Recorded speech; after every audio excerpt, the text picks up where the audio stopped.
Olá, este vídeo na verdade é uma errata, onde eu farei uma correção a respeito de um erro que eu cometi nas videoaulas de geometria linear e angular.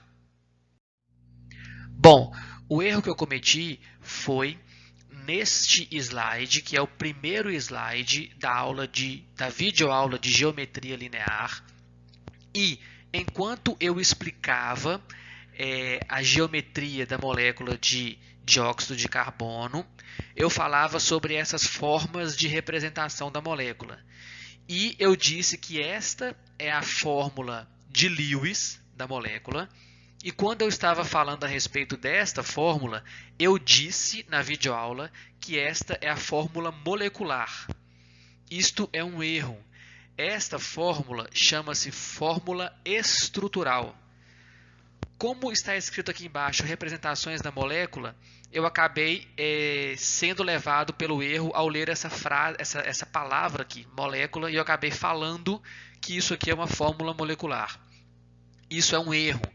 Isso não é uma fórmula molecular. Isso aqui chama-se fórmula estrutural. Então vamos lá.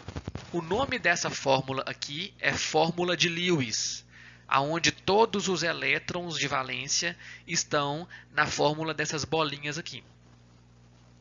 Quando eu substituo esses elétrons ligantes por tracinhos, o nome da fórmula não é mais fórmula de Lewis, agora é fórmula estrutural. Tá bom? Esse é o erro que eu cometi. Fórmula molecular é isso aqui, ó.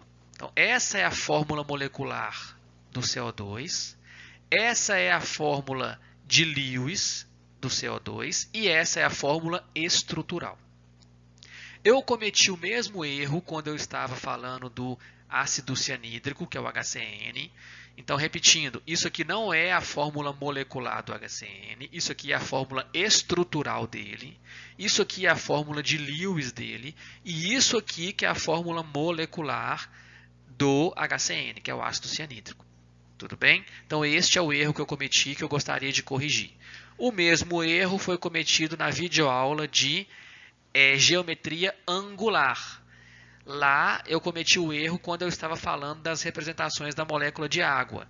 Então, quando eu falei dessa representação, eu disse fórmula de Lewis, e quando eu vim para cá, ao invés de eu dizer fórmula estrutural, que é o nome certo, eu disse fórmula molecular também. Eu cometi o mesmo erro. Então, estou corrigindo aqui. O certo é fórmula estrutural. Aqui eu também cometi o mesmo erro.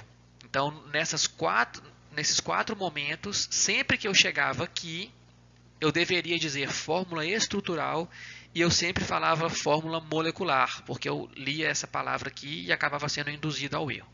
Tudo bem? Então, este é o erro que eu gostaria de corrigir. Tá bom? Então, isso aqui chama-se fórmula estrutural. Tudo bem? Terminamos esse vídeo de correção por aqui e eu agradeço a todos pela atenção.